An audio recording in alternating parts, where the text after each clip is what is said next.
Antes de abrir mi corazón y contarte lo que viví, quiero pedirte algo. Esta no es solo mi historia, también puede ser la de miles de inmigrantes que confiaron en las personas equivocadas. Si estás aquí, acompáñame hasta el final. Suscríbete para que más voces como la mía no sean silenciadas y comparte este relato, porque nadie debería pasar 20 años de sacrificio para terminar traicionado por quien más amaba. El teléfono sonó a las 6:30 de la mañana, cuando el sol apenas empezaba a pintar de naranja las ventanas de Queens. Al otro lado no había una voz desconocida, ni un agente con acento frío. Era ella, mi mejor amiga de toda la vida, la que había compartido mis secretos desde que éramos niñas corriendo por las calles polvorientas de Puebla. Nunca pensé que esas palabras saldrían de su boca. Con calma, como si hablara de un pedido de comida, me dijo: «Ya llamé a inmigración, van a ir por ti». El mundo se me vino abajo en ese instante. Me quedé inmóvil, con el celular pegado al oído, sintiendo que la sangre se me congelaba. No grité, no lloré, ni siquiera tuve fuerzas para insultarla. Solo escuchaba el silencio después de su frase, ese silencio que pesaba más que cualquier golpe. Era la traición más brutal, y venía de la persona que yo juraba era mi hermana de corazón. Cerré los ojos y vi pasar los últimos 22 años como una película. Cada turno de limpieza en restaurantes, fregando pisos grasientos hasta que la piel se me agrietaba. Cada noche, cuidando ancianos en casas ajenas, mientras mis hijos dormían solos. Cada dólar enviado a México, convencida de que algún día mi sacrificio me permitiría volver con la frente en alto. Y en todo ese tiempo, la voz que siempre me acompañaba, la que me decía que aguantara, que todo valía la pena, era la suya. Ella era mi confidente, mi hermana elegida, la única persona a la que le conté mis miedos de ser indocumentada. Y ahora, con una llamada, me arrancaba la vida. La primera vez que crucé la frontera fue en 1998. Tenía 24 años y un hijo pequeño que dejé al cuidado de mi madre.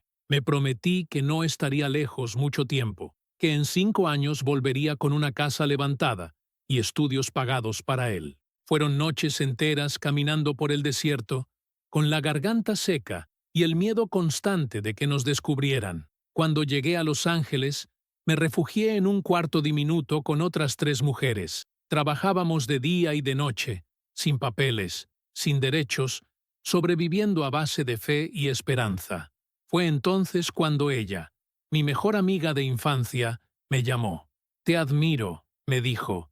«Yo nunca tendría el valor de hacer lo que tú haces», y esas palabras me sostuvieron.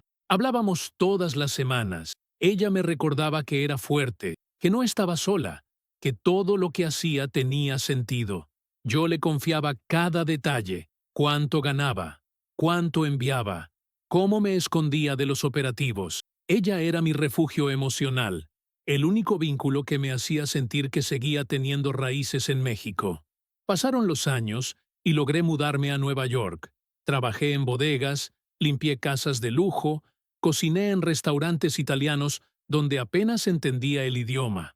Enviaba $500 cada mes a México, a veces más. Con ese dinero se levantó la segunda planta de la casa de mi madre. Se pagaron las medicinas de mi hijo. Se compró un terreno pequeño. Yo me sentía orgullosa, aunque mis manos estuvieran siempre agrietadas y mi espalda doliera como si cargara piedras todos los días. Mi amiga lo sabía todo. Le contaba incluso mis secretos más oscuros, el miedo a ser detenida en el metro, las noches en que lloraba pensando que mi hijo ya no me reconocería, la vergüenza de sentirme invisible en un país que se beneficiaba de mi trabajo, pero me negaba derechos. Ella siempre me escuchaba en silencio y al final decía: «Te admiro tanto». Yo nunca sospeché que detrás de esas palabras había envidia, resentimiento, quizás un rencor que fue creciendo en la sombra. Ese 2020, cuando el restaurante donde trabajaba cerró por la pandemia, todo se derrumbó. Perdí el trabajo, el dinero ya no alcanzaba, y comencé a atrasarme en los envíos a México. Fue ahí cuando noté un cambio en su voz. Ya no era la amiga cariñosa, sino alguien que me recordaba lo que debía. ¿Y el terreno? ¿Cuándo lo vas a poner a tu nombre? ¿Y la casa de tu mamá? ¿No que ibas a quedarte con ella? Preguntas que me sonaban extrañas, como si ya no hablara conmigo por afecto, sino por interés. La traición no llegó de golpe. Se fue sembrando en pequeñas frases, en distancias extrañas, en silencios prolongados. Pero nunca imaginé que llegaría al extremo de llamar a inmigración y darles mi dirección exacta. Ese día lo entendí todo. Ella no quería mi amistad, ni mi confianza. Quería mi caída. Mientras los agentes del ICE tocaban la puerta y mi hija gritaba desde el segundo piso, lo único que podía escuchar en mi cabeza era su voz, fría y firme al teléfono. Ya llamé. Van a ir por ti. Y ese eco, más que las esposas, más que el miedo a la deportación, fue lo que me rompió por dentro. Cuando pienso en los 22 años que pasé en Estados Unidos, no recuerdo lujos ni alegrías fáciles. Recuerdo madrugadas heladas esperando el tren en Queens, con los dedos entumecidos.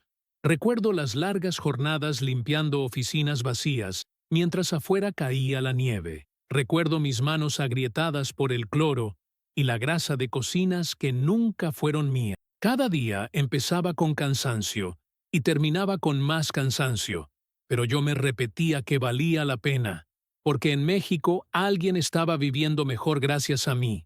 Enviaba dinero cada 2 semanas. Al principio eran 200, luego 300, más tarde $500 cuando pude tener 2 trabajos a la vez. Caminaba hasta la agencia de envíos con un sobre arrugado lleno de billetes, escribía el nombre de mi madre y lloraba en silencio al pensar en la mesa llena de comida que ese dinero pondría, en los cuadernos que mi hijo podría comprar, en los medicamentos que ella necesitaba. Ese era mi motor. La idea de que mi sacrificio no era en vano. Mi mejor amiga lo sabía todo. Era a ella a quien llamaba después de cada envío, contándole cuánto había mandado, cómo había trabajado hasta que me dolían las piernas. Ella me escuchaba y siempre terminaba diciendo lo mismo. Eres admirable. Nadie hace tanto por su familia como tú. Y esas palabras me daban fuerzas. Creía que de verdad compartía mi orgullo, que entendía lo que significaba renunciar a mi vida para sostener a otros. Pero con el tiempo, esas llamadas empezaron a cambiar de tono. Ya no eran solo palabras de aliento, sino preguntas envueltas en exigencias disfrazadas. ¿Y esta vez cuánto mandaste? ¿Crees que el próximo mes puedas enviar un poco más? Allá las cosas están difíciles. Yo lo justificaba pensando que hablaba por cariño, que se preocupaba porque todo estuviera bien en México. Nunca sospeché que poco a poco me estaba midiendo, calculando, viendo cuánto más podía exprimir de mí. Durante 2 décadas viví con lo mínimo. No hubo vacaciones, no hubo ropa nueva más allá de lo necesario, no hubo restaurantes ni lujos. Mi vida era trabajar, ahorrar y enviar. Mi esposa a veces me decía que vivíamos como fantasmas en un país que nunca nos reconocía, pero yo siempre le respondía lo mismo. Es por ellos, es por nuestra gente. Aguanta un poco más. Ella callaba, aunque en sus ojos veía la tristeza de una mujer que también estaba sacrificando todo sin que nadie se lo agradeciera. Ahora, desde esta celda fría donde escribo mentalmente mi historia, sé que los números son escalofriantes. Envié más de $180,000 en 20 años. Dinero ganado dólar por dólar. Limpiando baños, cuidando ancianos, cocinando en restaurantes donde apenas me dirigían la palabra. Y lo contaba todo a mi amiga, convencida de que era mi confidente, de que ella guardaría mis secretos como un tesoro. No sabía que en realidad estaba entregándole cada pieza de mi vida en bandeja de plata. Ella conocía mis horarios, mis direcciones, mis trabajos, mis ingresos. Sabía exactamente cuánto podía dar y cuándo no podía más. Yo me abría a ella con inocencia, sin sospechar que esa información sería el arma que un día me enterraría. A veces me pregunto, ¿qué habría sido de mí si hubiera guardado silencio? Si hubiera guardado mi vida como un secreto. Pero confié porque creí que el cariño de una amistad de toda la vida era más fuerte que la envidia, más fuerte que el interés. Hoy entiendo que me equivoqué y que esa confianza tan ciega y tan pura, fue mi mayor error. La primera vez que sentí que algo no estaba bien fue en 2018. Yo llevaba ya 20 años en Estados Unidos trabajando sin descanso y había logrado juntar un pequeño ahorro en efectivo, apenas unos $10,000 que guardaba como un tesoro en una caja metálica bajo la cama. Ese dinero era mi esperanza de algún día regresar con dignidad a México. Una noche recibí su llamada. Mi amiga de toda la vida, la que conocía cada secreto de mi corazón, me habló con un tono diferente, más áspero, como si ya no hubiera dulzura en sus palabras. «Necesito que me mandes $15,000», dijo, como quien pide un favor sencillo. Me quedé helada. Creí que había escuchado mal. Le pedí que repitiera y lo hizo, con la misma frialdad.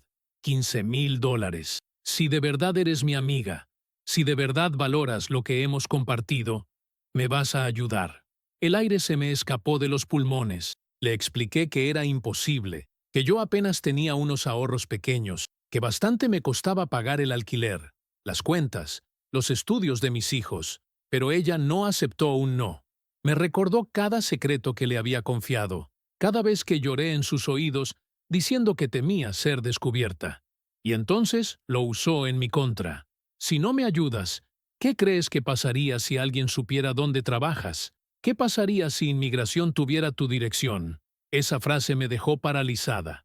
Nunca pensé que mi amiga pudiera pronunciar algo así. Fue como si la sombra de la traición ya hubiera estado allí, agazapada, esperando el momento justo para salir a la luz. Le supliqué que no hablara así, que no me amenazara, que yo siempre la había apoyado en todo. Ella guardó silencio unos segundos y luego soltó con calma. «Piénsalo. Tienes que demostrarme que de verdad somos amigas». Colgué el teléfono con las manos temblando. Sentía un sudor frío recorriéndome la espalda, como si me hubieran marcado con fuego invisible. Esa noche no dormí. Caminé de un lado a otro en la sala, viendo a mis hijos dormir y pensando que toda mi vida podía desmoronarse con una sola llamada. Durante semanas evité responderle. Ella insistía, escribía mensajes, me recordaba que yo le debía todo, que nunca habría sobrevivido en Estados Unidos sin su apoyo moral. Era una mezcla de chantaje emocional y amenaza velada. Y lo más cruel era que yo quería creer que todavía quedaba algo de amistad en ella, que todo era un mal momento, que me hablaba así por desesperación. No le mandé ese dinero, no podía, y en el fondo supe que ese no sería el principio del final. Algo cambió después de esa negativa. Su voz perdió toda calidez, nuestras conversaciones se volvieron escasas, y cuando hablábamos, ya no era la amiga de la infancia la que escuchaba. Era alguien más, alguien desconocida, alguien que había puesto precio a mi vida. Ese pedido imposible marcó la primera grieta en la confianza de 22 años. Yo no lo sabía en ese momento, pero ese no había encendido la chispa de la traición que pronto me consumiría. Las contradicciones no aparecieron como un trueno en cielo despejado, sino como pequeñas piedras en el zapato que empiezan a lastimar hasta volver imposible seguir caminando. La primera llegó en forma de una fotografía que mi prima subió a las redes una tarde de septiembre de 2019. En la imagen se veía una sala recién amueblada, pintura brillante en las paredes, un televisor enorme que reflejaba la ventana con cortinas nuevas. El texto decía: «Gracias por el apoyo incondicional. No podríamos haberlo logrado sin ti». Yo me quedé mirando la pantalla con una mezcla de orgullo y extrañeza, porque ese mes había enviado $450 para medicinas, no para comprar muebles. Llamé a mi amiga para contarle que me alegraba ver la casa tan bonita, y su respuesta fue un silencio de 2 segundos que pesó como plomo. Luego dijo que todos habían puesto un granito de arena y cambió de tema con torpeza. Sentí una grieta diminuta, casi imperceptible, pero me atravesó. Luego vino la llamada de mi madre. Su voz sonaba frágil, con ese temblor que aparece cuando la presión se dispara.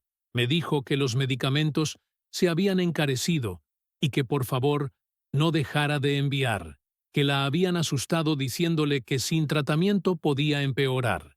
Le prometí que haría lo posible y colgué con el alma apretada. Esa misma noche, revisé los giros de los últimos meses y confirmé que había enviado más de lo habitual. Quise creer que todo estaba en orden, pero a la mañana siguiente una vecina de mi madre me escribió para agradecer la ayuda. Dijo que qué bueno que por fin habían podido cambiar el techo de lámina por losa y que la fiesta de estreno había estado preciosa. Sentí que me faltaba el aire. Nadie me había hablado de un techo nuevo. Nadie me pidió autorización. Nadie me explicó en qué momento mis remesas para medicinas se transformaron en remodelación. Decidí pedir comprobantes. Lo hice con respeto, con esa delicadeza torpe de quien no quiere ofender. Le dije a mi amiga que necesitaba un resumen de gastos para mis impuestos porque el contador me lo había solicitado, que si podía mandarme recibos, transferencias, algo que me ayudara a cuadrar números. La respuesta llegó horas después con un tono que ya conocía y me hería. Me dijo que yo desconfiaba de todos, que el dinero era un medio y no un fin, que me había vuelto fría y calculadora viviendo lejos. Me pidió que dejara de mandar mensajes que parecían interrogatorios. Cerré los ojos y tragué saliva. Recordé su voz de la infancia. Recordé nuestros secretos adolescentes. Recordé la promesa que nos habíamos hecho a los 15 años de no soltar la mano de la otra en ninguna tormenta. Me repetí que no había razón para dudar, pero la sombra de la sospecha ya estaba sentada en la mesa de mi cocina. Un sábado cualquiera de octubre, mientras doblaba uniformes en el sofá, mi hijo menor me preguntó por qué mi amiga llamaba tanto cuando sabía que yo estaba en el segundo turno. Me mostró el registro del teléfono. Había 3 llamadas perdidas suyas entre la medianoche y la 1 de la mañana de esa misma semana. Me quedé helada. Nunca me llamaba a esas horas. La devolví y me dijo que se había confundido con la diferencia horaria, que estaba ansiosa por un asunto familiar y necesitaba hablar conmigo. Le pregunté si todo estaba bien. Respondió que sí, que no me preocupara, que yo me concentrara en mi trabajo. Cortamos y me quedó zumbando la cabeza. En esos horarios, yo solía regresar en el autobús por Roosevelt Avenue, con el uniforme impregnado de grasa y cloro, agotada, medio dormida, sin capacidad para defenderme de nada. Algo no cuadraba. Otra grieta se abrió cuando mi tía me dijo sin querer que la camioneta de mi amiga era nueva, de agencia, color vino, asientos de piel, como esas que anuncian con familias perfectas en carreteras sin baches. Me reí con incredulidad y dije que qué bueno, que la vida por fin le estaba sonriendo. Ella respondió que a todos nos cambia la vida cuando tenemos a alguien tan generoso enviando desde el norte. Se me descompuso la sonrisa. No por la camioneta, que cada quien puede comprarse lo que quiera, sino por la certeza de que mi nombre financiaba historias que no me contaban, objetos que yo no había decidido, deudas que no sabía que existían. Cerré la conversación con un emoji tonto, respiré hondo y me fui a lavar platos para calmarme. Esa semana pedí un favor a un primo que trabaja en una tienda de envíos en Puebla. Le pregunté si podía revisar los últimos giros y confirmar quién los retiraba. Me dijo que casi todos se habían cobrado con la identificación de mi amiga y que en varias ocasiones las cantidades se fraccionaban en diferentes ventanillas el mismo día. No supe si sentí rabia o náusea. Era como si de pronto los años hubieran adquirido una forma concreta, como si los billetes sudados que yo contaba en un cuarto de Queens hubieran terminado en un juego de manos que me excluía. Quise convencerme de que lo hacía por seguridad, por evitar asaltos, por cualquier motivo noble, pero adentro algo se rompió con un sonido seco. Decidí viajar a México en diciembre, aunque fuera por pocos días, y con todos los riesgos que conocía de memoria. Quería ver a mi madre, quería ver con mis propios ojos la casa, quería sentarme frente a mi amiga y preguntarle por qué sentía que nos habíamos extraviado. Crucé con el corazón en la boca, con esa sensación de estar respirando dentro de una bolsa, y llegué un jueves al atardecer. La casa olía a pintura reciente y a tortillas recién hechas. El contraste me partió en dos.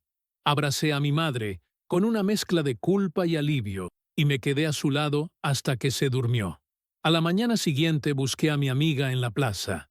Me recibió con un abrazo rápido, como quien quiere cumplir con un protocolo. La miré a los ojos y le pregunté si estaba en dificultad económica, si algo había pasado, si necesitaba que organizáramos mejor el envío para que todo fuese transparente. Su respuesta fue una sonrisa forzada y una frase que se me clavó como una astilla. Me dijo que yo había cambiado, que ahora pensaba como contadora, que la amistad no se mide con números, que si no confiaba en ella, quizá no debía confiar en nadie. Caminamos hasta su casa. En la entrada había macetas nuevas. Adentro, un olor tenue a perfume caro. En la mesa había una carpeta con papeles. Me ofreció agua. La miré abrir un cajón y guardar la carpeta con prisa. Le pregunté por qué la ocultaba. Dijo que eran cosas de trabajo, que no tenían importancia. No insistí, pero la imagen se quedó tatuada en mi cabeza. Esa noche, en la habitación de mi madre, abrí la caja donde guardábamos documentos familiares y encontré 2 copias de recibos a nombre mío que no recordaba haber firmado, con conceptos vagos como apoyo para arreglos y anticipo de terreno. Las fechas coincidían con meses difíciles para mí en Nueva York. Sentí que me ardían las manos. Cerré la caja y me quedé despierta escuchando a los gallos de la madrugada.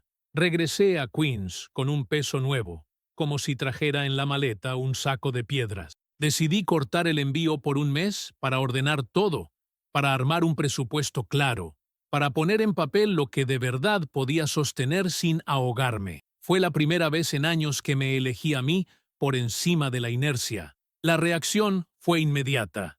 Mi amiga me escribió en la madrugada con mensajes largos donde me acusaba de ingrata, donde me recordaba cómo me había escuchado llorar cuando tenía miedo, donde me decía que mi madre sufriría si yo me ponía en ese plan.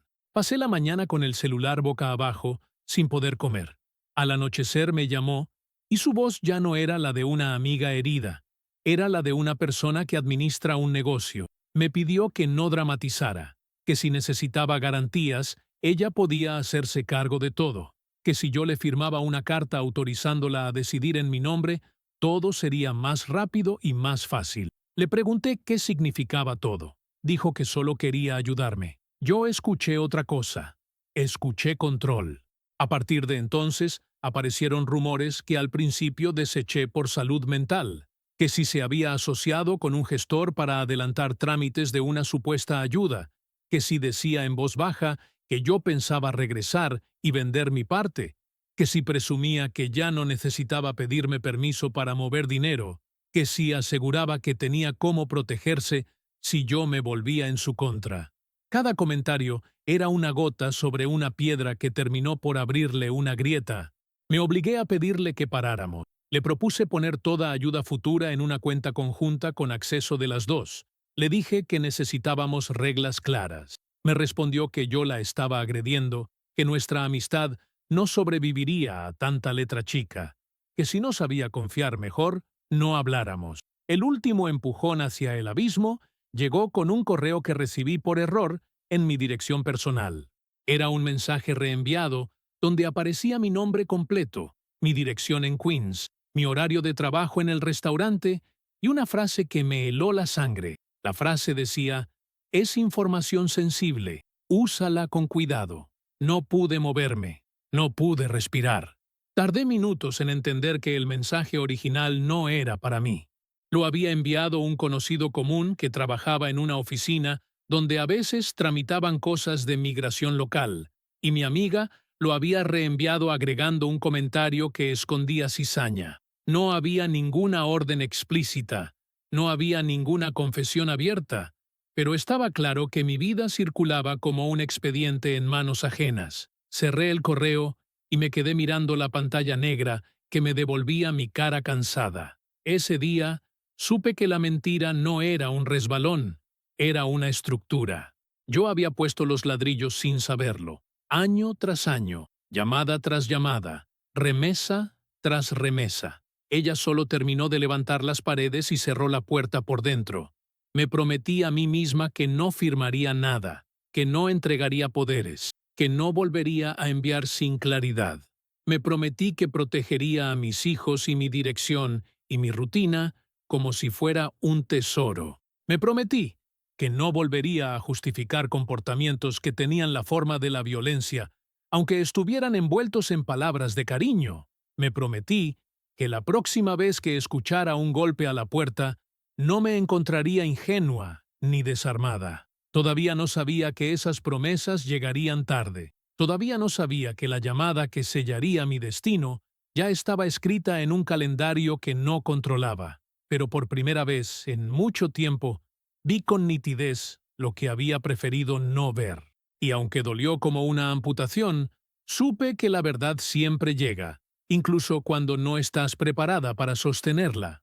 El derrumbe no comenzó con la visita de inmigración, ni con los rumores de traición, sino con una llamada corta y seca de mi jefe. Era marzo de 2020. El virus ya se había extendido por toda la ciudad y las noticias hablaban de cierres, de cuarentenas, de miedo.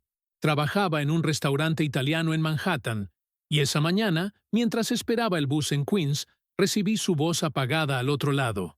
Lo siento, vamos a cerrar. No sé cuándo reabrimos. No vengas más.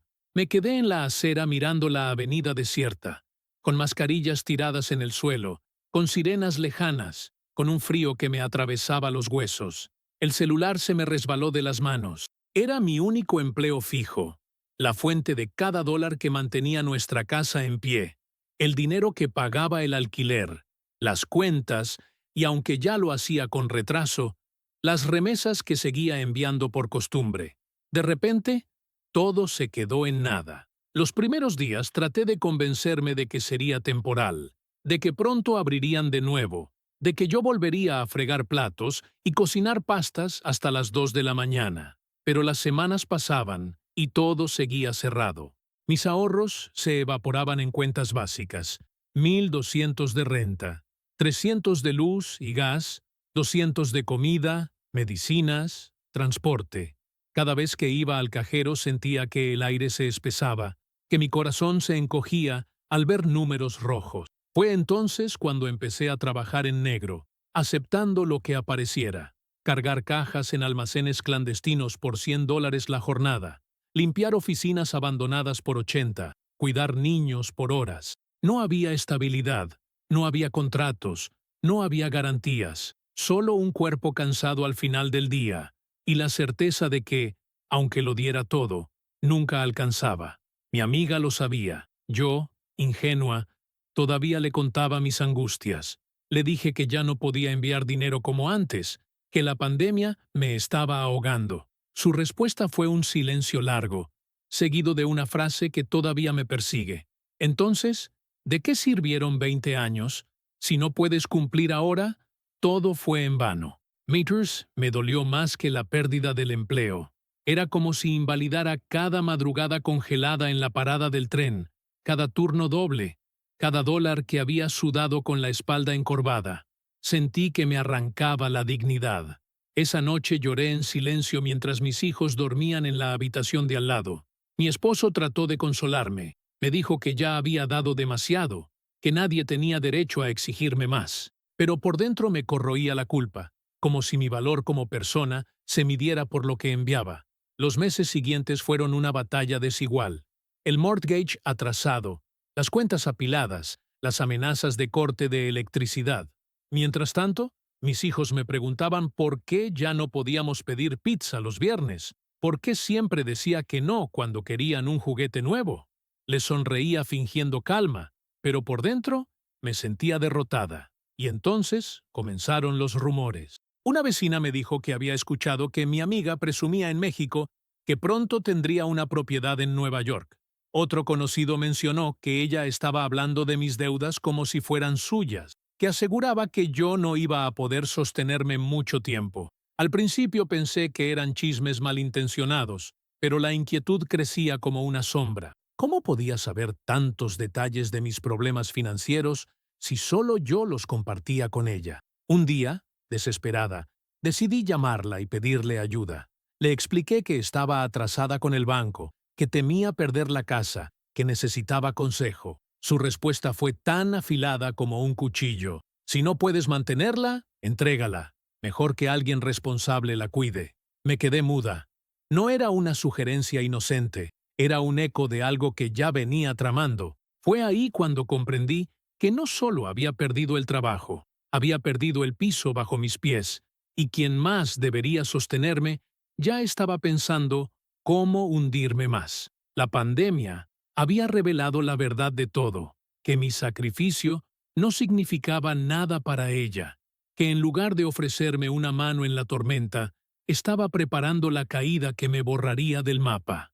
Cada noche, al mirar el techo húmedo de mi habitación, me repetía que tenía que resistir, que no podía derrumbarme, pero al mismo tiempo sentía que la derrota estaba a la vuelta de la esquina. Lo que no sabía era que mi amiga ya había marcado el número que sellaría mi destino, que mientras yo peleaba por sobrevivir, ella ya había entregado la información que me pondría frente a Lise. El sonido de los golpes en la puerta fue seco, metálico, definitivo. Eran las 5:35 de la mañana de un jueves cualquiera, todavía oscuro afuera, con el silencio de Queens interrumpido solo por algún carro lejano y el rumor del viento contra las ventanas. 3 golpes, uno tras otro, hicieron temblar las paredes. Me levanté de golpe, con el corazón disparado, y supe antes de escuchar nada que ese día había llegado.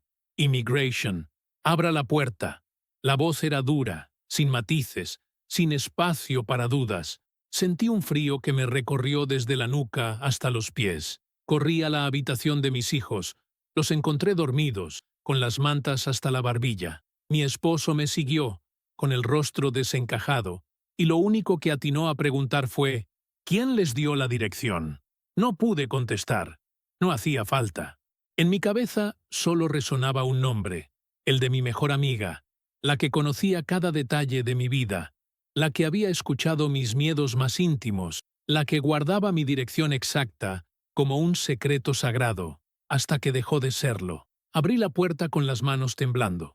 Los agentes entraron como una ráfaga de viento helado, revisando cada rincón, volteando cojines, abriendo armarios. Sus linternas iluminaban los rostros asustados de mis hijos, que bajaban corriendo las escaleras, llamándome a gritos. ¡Mamá! La voz de mi niña se quebró en un llanto que me perforó el pecho. Uno de los agentes me sujetó por el brazo y me esposó con un movimiento seco. El metal frío mordió mis muñecas y el chasquido del candado sonó como una sentencia. Mi esposo gritaba que no me llevaran, que yo no era criminal, que llevaba más de 20 años trabajando y pagando cuentas. Los vecinos miraban desde las ventanas, algunos escondidos detrás de las cortinas, otros con ojos abiertos como platos, pero nadie dijo nada. El silencio de la calle era una condena más. Me empujaron hacia la camioneta blanca estacionada afuera. El motor rugía como un animal, y yo apenas podía respirar. Miraba las casas alrededor, las mismas donde tantas veces saludé a vecinos en las mañanas, donde había colgado luces de Navidad, donde había creído que por fin pertenecía a algún lugar. Ahora todo me resultaba ajeno, hostil, como si la ciudad entera me hubiera escupido. En el asiento trasero, con las manos esposadas sobre el regazo, mi mirada se perdió en las luces que pasaban rápidas a través de la ventana enrejada. Cada farola era un recuerdo. Las noches en que regresaba agotada del restaurante, los cumpleaños de mis hijos celebrados con pasteles pequeños pero llenos de amor, las llamadas con mi madre en México, donde fingía que todo estaba bien. Todo eso corría ahora frente a mis ojos como si alguien lo proyectara para burlarse de mí. El trayecto hasta el centro de detención fue eterno. El aire olía a sudor y a miedo. Nadie hablaba, solo el sonido de las llaves del guardia chocando contra su cinturón. Cerré los ojos y me repetí en silencio. Ella me entregó. Mi amiga de toda la vida, la que juró estar siempre a mi lado. Cada palabra era un cuchillo girando dentro de mí. Cuando llegamos, me hicieron bajar entre gritos de órdenes en inglés que apenas entendía. Me revisaron como si fuera una delincuente peligrosa. Me quitaron los cordones de los zapatos, me revisaron los bolsillos, me obligaron a firmar papeles que no comprendía, porque mis manos temblaban demasiado. El sonido de la reja cerrándose detrás de mí retumbó en mi cabeza como un disparo. La celda era fría, con paredes grises y húmedas, un colchón delgado que olía a humedad y cuerpos cansados. Compartía el espacio con otras mujeres, algunas en silencio absoluto, otras llorando con la cara hundida en las manos. Una de ellas me miró y me dijo en voz baja: ¿Quién te entregó? No tuve fuerzas para responder, pero mis ojos se llenaron de lágrimas. Ella asintió como si no necesitara explicación. En ese lugar, la traición era un idioma común. Esa noche no dormí. El ruido de las botas de los guardias en el pasillo, el llanto apagado de una mujer centroamericana, el zumbido constante de los fluorescentes, todo me mantenía despierta. Miraba el techo agrietado y sentía que mi vida se había borrado en un instante. 22 años reducidos a nada. Y lo peor no era la posibilidad de ser deportada. Lo peor era saber que quien me había condenado con una simple llamada era la persona en quien más confiaba, la que había llamado hermana, sin serlo de sangre. En ese silencio cruel, me repetí que tenía que resistir, que aunque me arrancaran de este país, aunque me quitaran lo poco que había construido, no podían arrebatarme lo que yo era. Pero en el fondo, la herida ardía tanto que sentía que sangraba por dentro. La traición de mi mejor amiga había sido más devastadora que cualquier cárcel, más dolorosa que cualquier deportación. El eco de las rejas todavía retumbaba en mi cabeza cuando me dijeron que al día siguiente tendría audiencia. Sentí que el suelo se me abría bajo los pies. No había dormido, mis manos estaban frías y sudorosas, y la idea de presentarme frente a un juez me revolvía el estómago como si tuviera piedras adentro. Esa noche casi no hablé. Apenas respondí a las preguntas de otras mujeres detenidas. Ellas me miraban con una mezcla de compasión y resignación. Una me dijo en voz baja: «Allí no eres persona, eres un número. Prepárate para que te traten como si no existieras». La mañana siguiente me vistieron con ropa demasiado grande, zapatos sin cordones, y me esposaron de nuevo para llevarme en fila con otras. El pasillo era largo, iluminado por luces que parpadeaban, y cada paso sonaba como un eco interminable. Al subir a la camioneta que nos trasladó, me mordí los labios hasta sentir sabor metálico de sangre, tratando de no llorar delante de las demás. Afuera, la ciudad seguía viva, con autos corriendo, semáforos cambiando, gente con café en la mano, mientras yo iba camino a escuchar si me borraban de ese país en un instante. La sala del Tribunal de Inmigración era más pequeña de lo que imaginaba, fría, con paredes desnudas y el retrato de una bandera al fondo. El juez, un hombre de cabello canoso y expresión severa, estaba sentado detrás de una mesa alta. A su lado, un fiscal con un maletín repleto de documentos. Frente a mí, una traductora que con voz neutra repetía cada palabra en español. Yo apenas podía respirar. El juez empezó a leer mi expediente como si fuera un simple informe. Ingresó al país en 1998 sin autorización. Ha residido por 22 años sin estatus legal. Fue localizada en su domicilio de Queens. Sus palabras se sentían como piedras arrojadas contra mi pecho. Yo quería gritar que no era solo eso, que detrás de esas líneas había una historia de sacrificio, de trabajo, de lágrimas, de hijos nacidos aquí, de una vida entera levantada a pulso. Pero en esa sala no era una persona, era un caso más. El fiscal habló después. Su tono era frío, mecánico. Dijo que yo había quebrantado la ley desde el primer día, que el tiempo no justificaba la ilegalidad, que mi permanencia representaba un precedente peligroso. Me miraba como si fuera un estorbo, como si mis 22 años no valieran nada. Cuando llegó el turno de mi abogado, un defensor asignado de oficio, trató de argumentar lo contrario. Habló de mis hijos ciudadanos, de mi esposo, de mis años de trabajo y de los impuestos que había pagado aún sin papeles. Dijo que era una mujer de bien, sin antecedentes, que mi deportación destruiría no solo a una persona, sino a toda una familia. Yo lo escuchaba con el corazón latiendo a mil, aferrándome a cada palabra como si fueran clavos en los que colgar mi esperanza. El juez me dio la palabra. Sentí que la sala entera se volvía más pequeña, que el aire se espesaba. Tragué saliva y con la voz temblorosa dije: «Su señoría, vine a este país hace 22 años con la esperanza de darle un futuro a mi hijo y a mi familia. He trabajado cada día, desde la madrugada hasta la noche, en restaurantes, limpiando casas, cuidando personas mayores. Nunca he hecho daño a nadie. Mis hijos me necesitan. Por favor, no me arranque de ellos, no me borre la vida de un solo golpe». Se hizo un silencio largo. El juez me observó fijamente por unos segundos que parecieron horas. No vi compasión, pero tampoco vi indiferencia total, solo una mirada pesada, como si llevara encima el peso de muchas decisiones iguales. Finalmente dijo que mi caso sería revisado, que necesitaba más pruebas, que tendría otra audiencia en unas semanas. No era libertad, pero tampoco era la deportación inmediata. Era un limbo, una cuerda floja. De regreso a la celda, con las muñecas marcadas por las esposas, me dejé caer sobre el colchón duro. Las demás me preguntaron cómo había ido. No tuve fuerzas para responder.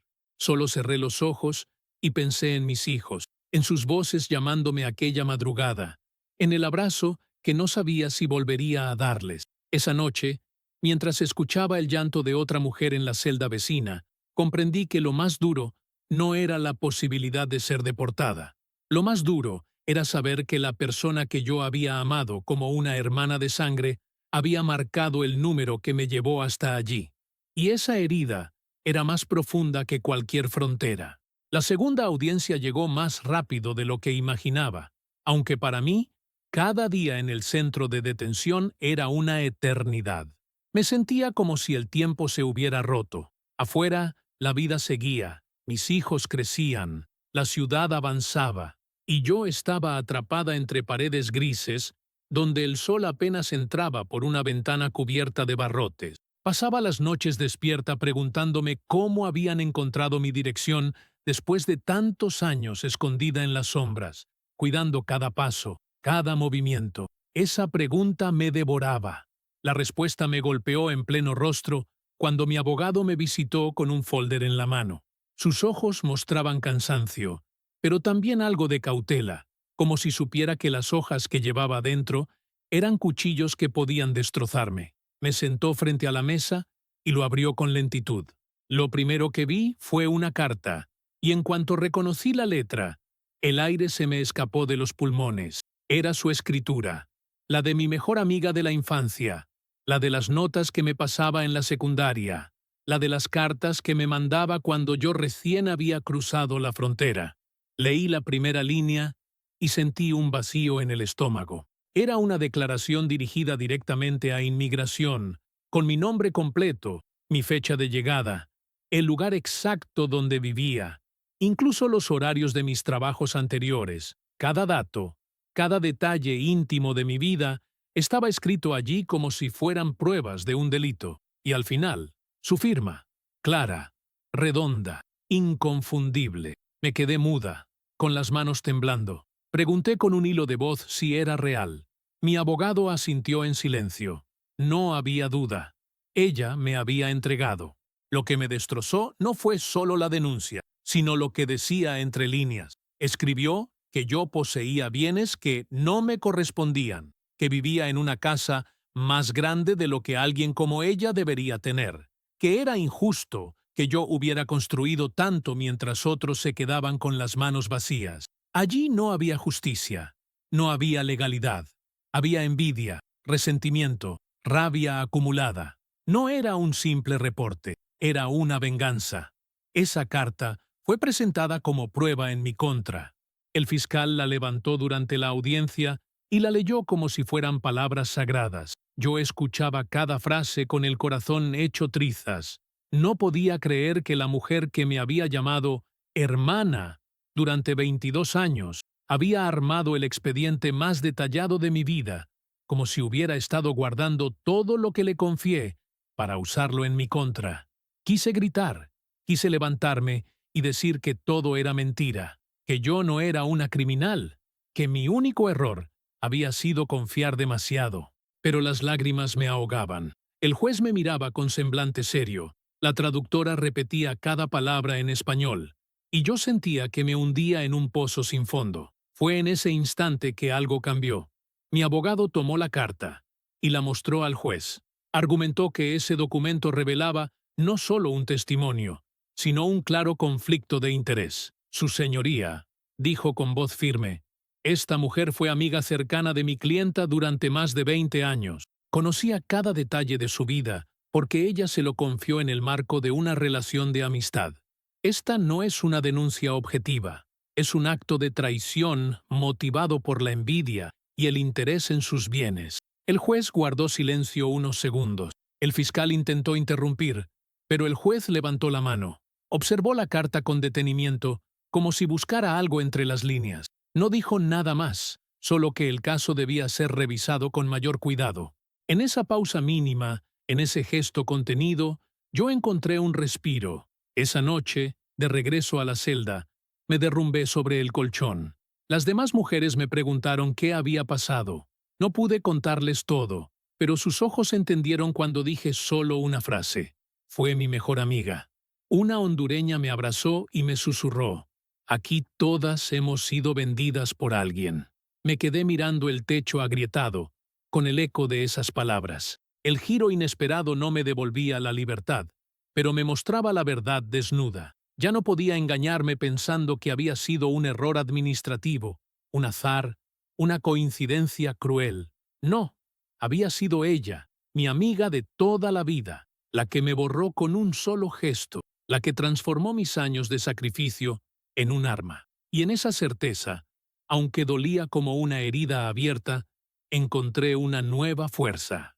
Porque entendí que, aunque me deportaran, aunque me quitaran todo, la verdad estaba de mi lado. Y esa verdad era lo único que podía sostenerme. El día de la tercera audiencia, llegué con el corazón hecho polvo, pero con los ojos más abiertos que nunca.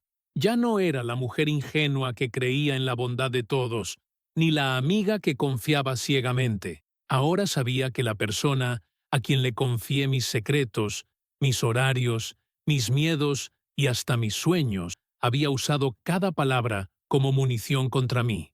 Esa certeza me destrozaba por dentro, pero también me mantenía en pie. No quería que ella ganara viéndome quebrada. Cuando entré a la sala, sentí las miradas pesadas de todos. El juez ajustó sus lentes. El fiscal organizaba papeles con gesto de triunfo, y mi abogado llevaba en la mano la carta de la traición. Me senté con las muñecas sudorosas, respirando hondo para no llorar. La traductora me saludó con un leve gesto, como reconociendo el peso invisible que cargaba. El fiscal comenzó con su discurso, implacable como siempre. Repitió que yo era indocumentada, que había violado la ley por 22 años, que poseía bienes que no debía. Alzó la carta de mi amiga como si fuera un documento sagrado, diciendo que allí estaba la prueba de que incluso la gente cercana confirmaba mi estatus ilegal y mis supuestas irregularidades. Yo sentía que me partía en dos, como si cada palabra fuera un golpe. Ver su letra en manos del fiscal fue una puñalada que no olvidaré nunca. Quise cerrar los ojos, desaparecer, dejar de escuchar, pero algo en mí se resistió. No iba a darle ese placer. Entonces habló mi abogado. Levantó la carta y la sostuvo en alto, con la voz más firme que le había escuchado. Su señoría, esta evidencia no puede tomarse como objetiva. Fue escrita por alguien con un lazo personal directo, con un interés evidente en los bienes de mi clienta. Esto no es un testimonio legal, es una traición. Aquí no hay justicia, hay envidia y resentimiento. El juez lo miró en silencio. No dijo nada de inmediato. Ese silencio fue como una grieta de luz en una celda oscura. Por primera vez, sentí que alguien entendía que no era solo un caso más, que detrás de mi archivo había sangre, lágrimas y una historia torcida por alguien que se aprovechó de mi confianza. Cuando me dieron la palabra, me puse de pie con las piernas temblorosas. Sentí que mi voz iba a quebrarse, pero aún así hablé. Su señoría, esa carta fue escrita por la mujer que consideré mi hermana. Yo le conté todo de mi vida porque confiaba en ella. no es prueba de nada más que de mi ingenuidad. Si me deportan por eso, no me estarían castigando por quebrantar una ley, me estarían castigando por haber confiado en la persona equivocada. La sala quedó en silencio. El juez bajó la mirada hacia sus papeles. El fiscal cerró el maletín con un chasquido irritante. Yo me senté otra vez, con el corazón desbordado, pero con una sensación nueva. Ya no era solo víctima. Había recuperado mi voz. Esa noche en la celda lloré como nunca, pero no eran lágrimas de derrota. Eran lágrimas de desahogo, de alguien que por fin había dicho su verdad en voz alta. Varias mujeres me rodearon y me abrazaron. Una me dijo, «Tu voz hoy nos habló a todas». Y yo entendí que, aunque la decisión aún no estaba tomada, algo había cambiado dentro de mí. Ya no esperaba justicia plena, ya no soñaba con milagros, pero me prometí que, pasara lo que pasara, no me hundiría en el silencio. Esa traición no sería mi tumba, sería mi testimonio. Y en medio de ese dolor brutal, nació una fuerza que no conocía, la resistencia de alguien que ha perdido casi todo, pero aún conserva lo único que nadie puede arrebatarle, su dignidad. Han pasado semanas desde la última audiencia. Todavía no tengo la decisión final del juez. Vivo en un limbo extraño donde cada día puede ser el último en este país. Me despierto con el ruido de las llaves de los guardias y me duermo con los sollozos de otras mujeres que, como yo, esperan noticias que pueden arrancarnos de nuestras familias en un segundo. Pero ya no soy la misma persona que abrió esa puerta aquella madrugada. La traición me quebró, pero también me transformó. A veces cierro los ojos y recorro los 22 años que dejé en estas calles. Veo mis manos sangrando en los restaurantes, mis rodillas cansadas de fregar pisos, los turnos dobles que me robaron la juventud. Veo los sobres con dinero que envié con la ilusión de que allá en México todo sería mejor. Veo las llamadas nocturnas con mi madre, donde fingía sonrisas para que no notara mi agotamiento. Veo los abrazos breves con mis hijos antes de salir a trabajar, mientras aún estaba oscuro. Nadie puede borrar eso. Ni un juez, ni un agente, ni siquiera la traición de quien más confié. Mi mejor amiga me entregó con una sola llamada. Convirtió mi confianza en un arma, mis secretos en pruebas, mis sacrificios en documentos contra mí. Pero aunque logró borrarme de mi casa, aunque logró arrancarme de la vida que había construido, no pudo arrebatarme la verdad. Y la verdad es que yo cumplí. Yo trabajé hasta los huesos. Yo sostuve a mi familia. Yo fui más fuerte de lo que jamás imaginé. Sé que si regreso a México, muchos me mirarán como fracasada. Dirán que estuve más de 2 décadas en Estados Unidos y que volví sin nada. Pero yo sé lo que llevo conmigo. Llevo cicatrices que cuentan historias, llevo dignidad, llevo la certeza de que di todo, incluso cuando no me quedó nada para mí. Y eso, aunque no se vea en una cuenta bancaria ni en una propiedad, pesa más que cualquier documento legal. Si mis hijos algún día me preguntan por qué mamá perdió todo, les diré la verdad. Les diré que en esta vida, el sacrificio no siempre recibe gratitud, que a veces las personas que más amamos son las que clavan el cuchillo más profundo. Pero también les diré que nunca deben arrepentirse de hacer el bien, aunque otros lo utilicen en su contra. Porque lo que uno entrega de corazón jamás se pierde, queda en la memoria, en la sangre, en la fuerza que nos mantiene en pie, incluso en la celda más fría. Ahora, mientras escribo mentalmente cada palabra en esta prisión de concreto, sé que mi historia no termina aquí. Puede que me deporten, puede que me arranquen de mis hijos, puede que me borren de las calles que caminé durante 22 años, pero no podrán borrar mi voz, ni mis recuerdos, ni la fuerza que descubrí en medio de la traición más cruel. Porque aunque ella me entregó, aunque me arrebató todo, sigo en pie. Y no soy la mujer que perdió todo, soy la mujer que lo dio todo. Y eso, aunque el mundo no lo entienda, es la victoria más grande que puedo llevarme.